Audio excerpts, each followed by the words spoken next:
るかよ。今日は読み聞かせ。桃太郎。何年ぶりに桃太郎聞きますかって感じだろ。ちゃんとした桃太郎。聞きながら眠ってくれるよな。今俺なんて言ったくれよな。はい。おやすみ。おやすみ。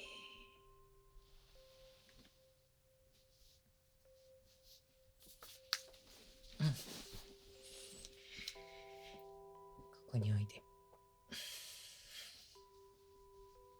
ちょっと寒いな。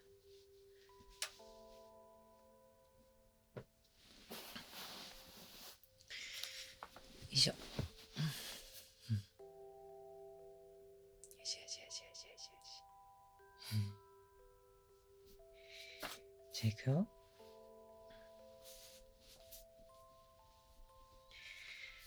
昔々、あるところに、おじいさんとおばあさんがありました。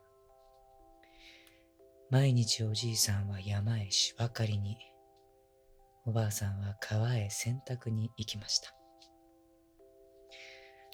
ある日、おばあさんが川のそばでせっせと洗濯をしていますと、川上から大きな桃が一つ、どんぶらこっこ、どんぶらこっこと流れてきました。おやおや、これは見事な桃だこと、おじいさんへのお土産に、どれどれ、うちへ持って帰りましょう。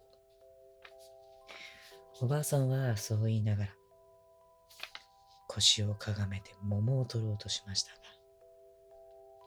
遠くて手が届きません。おばあさんはそこで、あっちの水は辛いぞ。こっちの水は甘いぞ。辛い水は避けてこい。甘い水に寄ってこい。ってね、歌いながら手を叩きました。すると桃はまた、どんぶらこっこ、どんぶらこっこって言いながら、おばあさんの前へ流れてきました。おばあさんはニコニコしながら、早くおじいさんと二人で分けて食べましょうって言って、桃を拾い上げて洗濯物と一緒にたらいの中に入れて、えっちらおっちら抱えてお家へ帰りました。夕方になってやっとおじいさんは山から芝を背負って帰ってきました。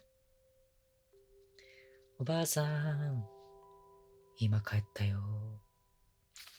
えへんえへん。今のおじいさん。おやおじいさん、おかえんなさい。待っていましたよ。さあ、早くお上がんなさい。いいものをあげますから。めちゃくちゃいいもの。俺もあげたい。それはありがたいな。なんだね、そのいいものというのは。こう言いながら、おじいさんはわらじを抜いて上に上がりました。その間におばあさんは戸棚の中からさっきの桃を重そうに抱えてきて、ほら、ごらんなさい、この桃を。って言いました。ほほう、これは、どこからこんな見事な桃を買ってきた？いいえ、買ってきたのではありません。今日川で拾ってきたのです。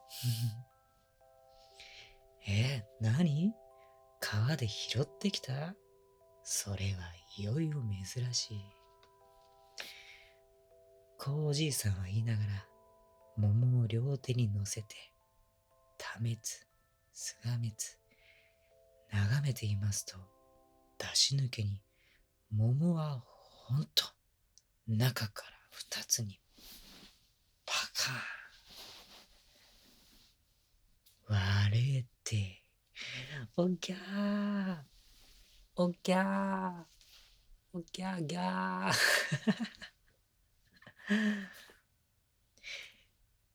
赤ちゃんと、勇ましい産声を上げながら可愛らしい赤さんが元気よく飛び出しました。おやおや、まあ、おじいさんもおばあさんもびっくりして、二人一緒に声を立てていました。まあまあ、私たちが平生、どうかして子供が一人欲しい、欲しいと言っていたものだから、きっと神様がこの子を授けてくださったに違いない。おじいさんもおばあさんも嬉しがってこう言いました。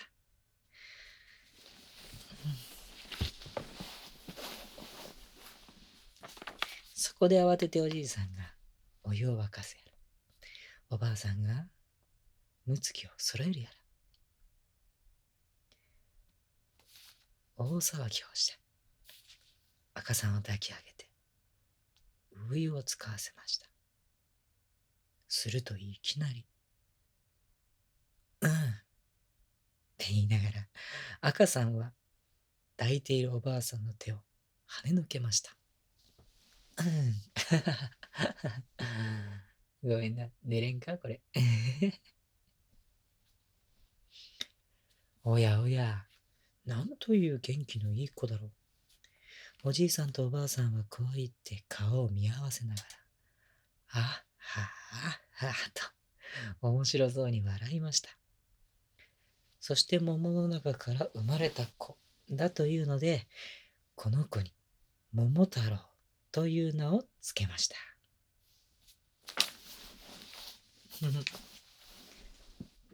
桃太郎誕生だ。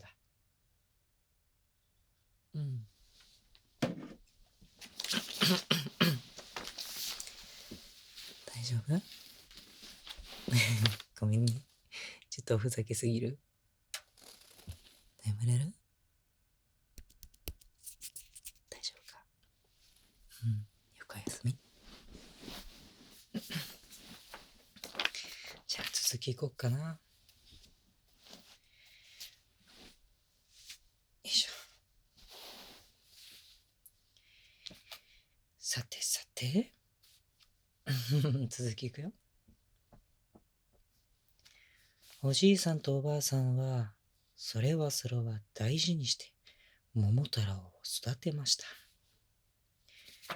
桃太郎は、だんだん成長するにつれて、当たり前の子供に比べては、ずっと体も大きいし、力がバカに強くって、相撲をとっても近所の村中でかなう者は一人もいないくらいでしたが、そのくせ気立てはごく優しくって、おじいさんとおばあさんによく孝行をしていました。桃太郎は15になりました。15。もうその自分には、日本の国中で桃太郎ほど強い者はいないようになりました。桃太郎はどこか外国か異国へ出かけて、腕いっぱい力試しをしてみたくなりました。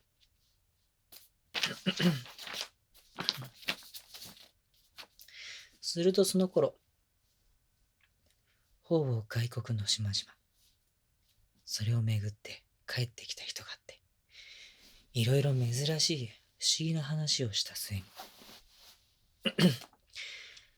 もう何年も何年も船を漕いでいくと、遠い遠い海の果てに鬼ヶ島というところがある。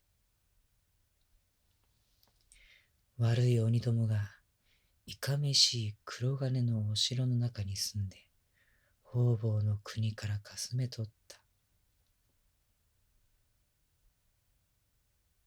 尊い宝物を守っている。今これ尊い読めなくて。って言いました。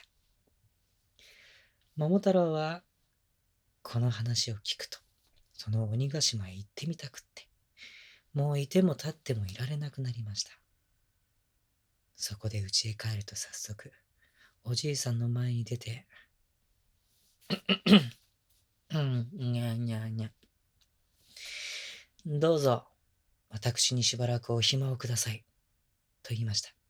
おじいさんはびっくりして、お前、どこへ行くのだって聞きました。鬼ヶ島へ鬼を成敗しに行こうと思います。と桃太郎は答えました。ほう、それは勇ましいことだ。じゃあ行っておいで。とおじいさんは言いました。まあ、そんな遠方へ行くのでは、さぞお腹がお好きだろう。よしよし、お弁当をこしらえてあげましょう。おばあさんも言いました。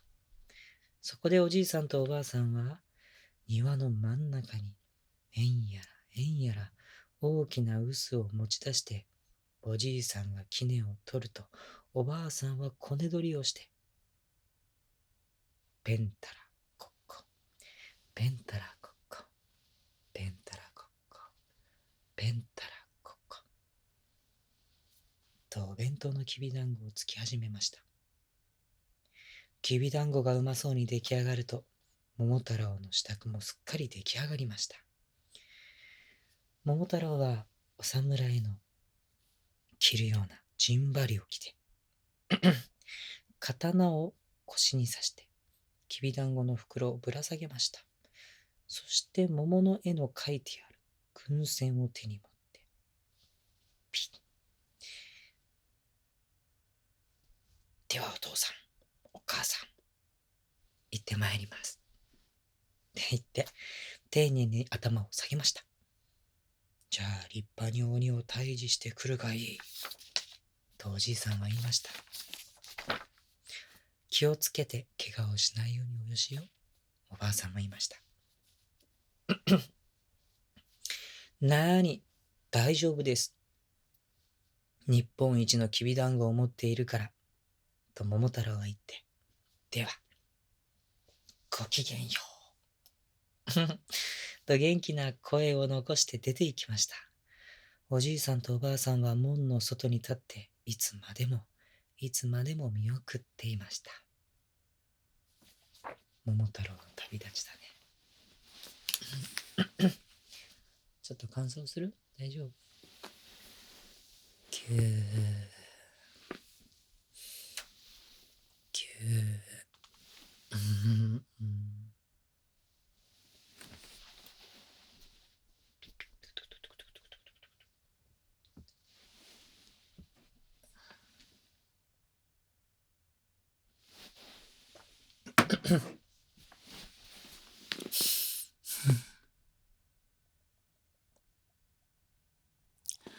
よし。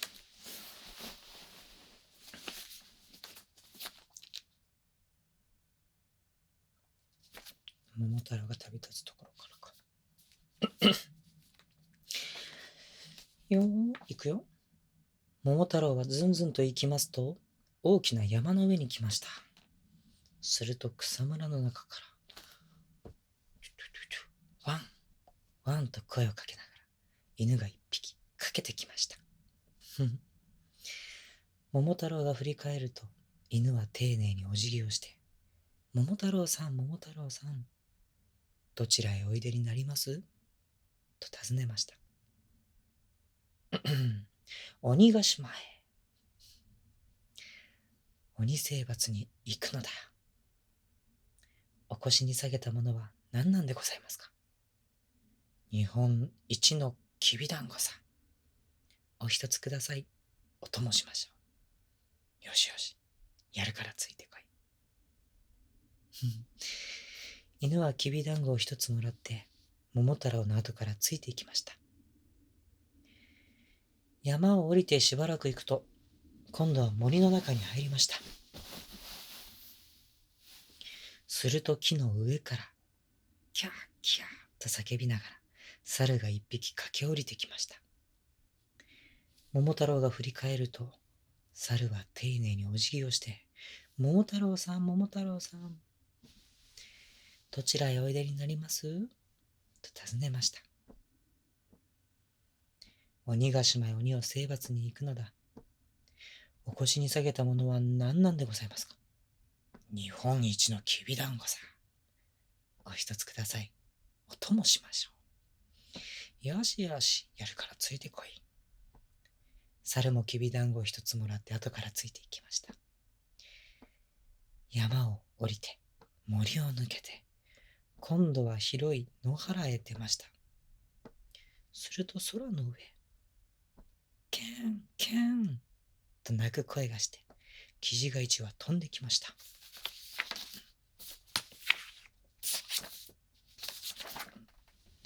桃太郎が振り返ると、キジは丁寧にお辞儀をして、桃太郎さん、桃太郎さん、どちらへおいでになりますと尋ねました。鬼ヶ島へ鬼征伐に行くのだ。お腰に下げたものは何なんでございますか？日本一のきびだんごさ。お一つください。お供しましょう。よーしよし。やるからついてこい。キジもきびだんごを一つもらって、桃太郎の後からついていきました。犬と、猿と、キジ。これで三人までいい家来ができたので、桃太郎はいよいよ勇み立って、またずんずん進んでいきました。やがて広い海端に出ました。うん。うん。うん。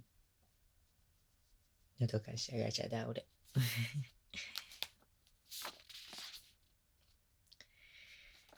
海端。そこはちょうどいい具合に船が一隻つないでありました。乗れそうな船があったんだね。桃太郎と三人の家来は早速、この船に乗り込みました。私は漕ぎ手になりましょう。こう言って犬は船を漕ぎ出しました。私は舵取りになりましょう。こう言って猿が舵を取り始めました。私は物見を務めましょう。こう言ってキジがへさきに立ちました。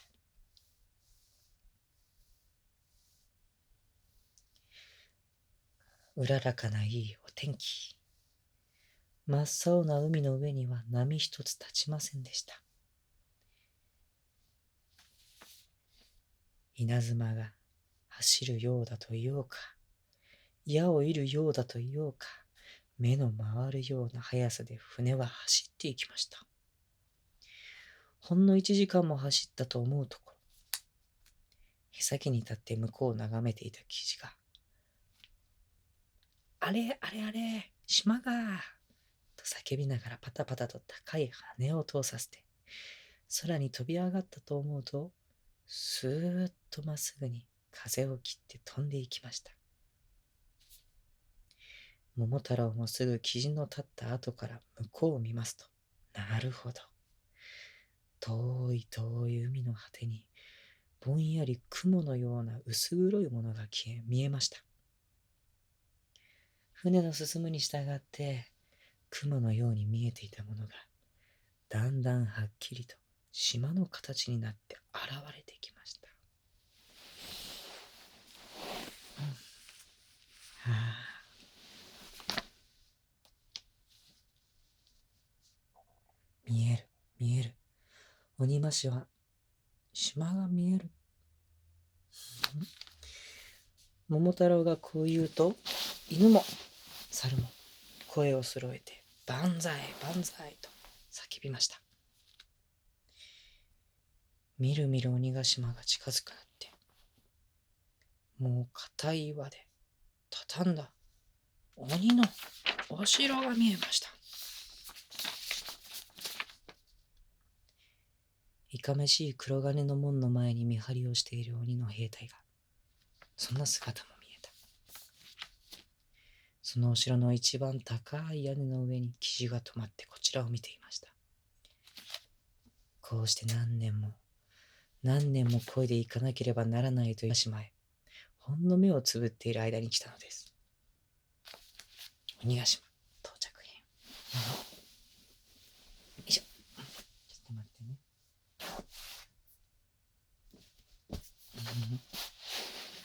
よいしょ。寒くない？大丈夫？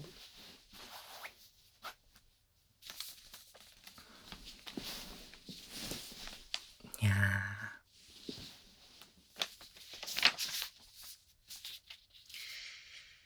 さて、桃太郎は犬と猿を従えて、船からひらりと丘の上に飛び上がりました。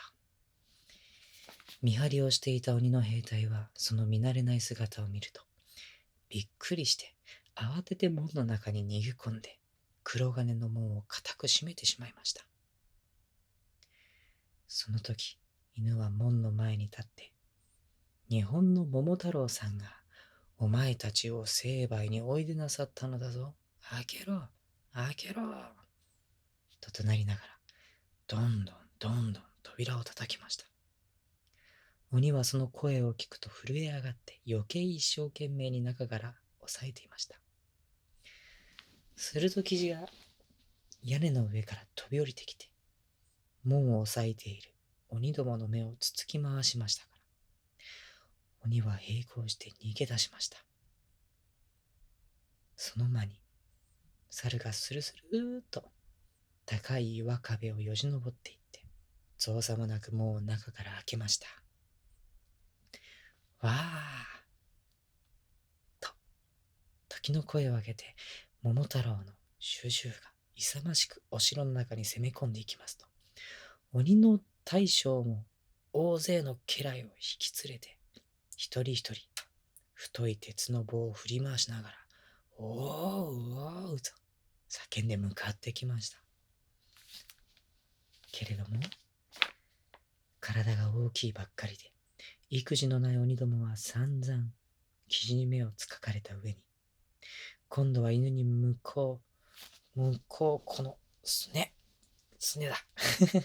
すねを食いつかれたからと言って、痛い痛いと逃げ回り、猿に顔を引っかかれたと言っては、おいおい泣き出して、鉄の棒を何にも放り出して降参してしまった。おしまいまで我慢して戦っていた鬼の大将も、とうとう桃太郎に組み伏せられてしまいました。桃太郎は大きな鬼の背中に馬乗りにまたがって、どうだ、これでも降参しないか、と言ってぎゅうぎゅうぎゅうぎゅうぎゅうぎゅうぎゅうぎゅうぎゅうぎゅうぎゅうぎゅうやりたかっただけぎゅう抑えました。鬼の大将は桃太郎の大力で首を絞められて、もう苦しくってたまりませんから、大粒の涙をボロボロ流しながら、降参します。降参します。命だけはお助けください。その代わりに宝物を残らず差し上げます。と言って許してもらいました。鬼の大将は約束の通り、お城から隠れ蓑に隠れ傘、打ち出の小槌に如意宝珠、その他サンゴだの、タイマイだの、ルリだの、世界で一番尊い宝物を山のように車に積んで出しました。桃太郎はたくさんの宝物を残らず積んで、三人の家来と一緒にまた船に乗りました。帰りは行きよりもまた、一層船の走るのが早くって、間もなく日本に、本の国に着きました。船が丘に着きますと、宝物をいっぱい積んだ車を犬が先に立って引き出しました。生地が綱を引いて、猿が後を押しました。えんやらさ、えんやらさ。三人は重そうに掛け声をかけ、進んでいきました。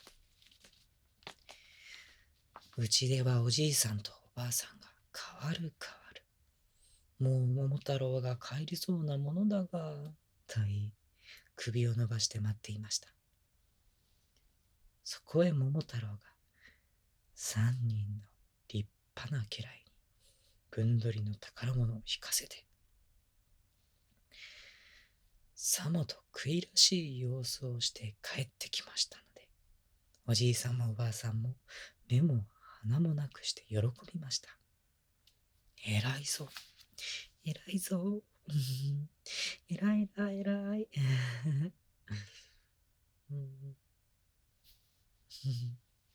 それこそ日本一だ、とおばあさんは言いました。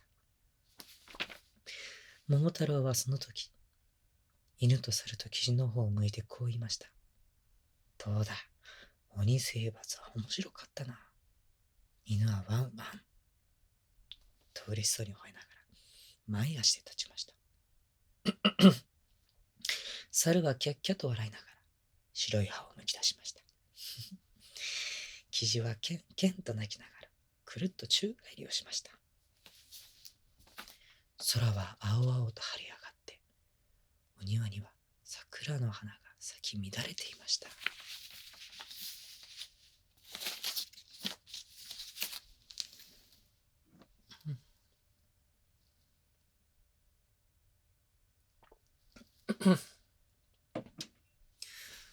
俺初めて桃太郎読んだかもしれない。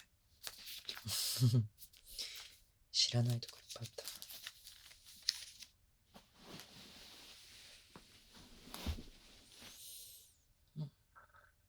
くるくるくる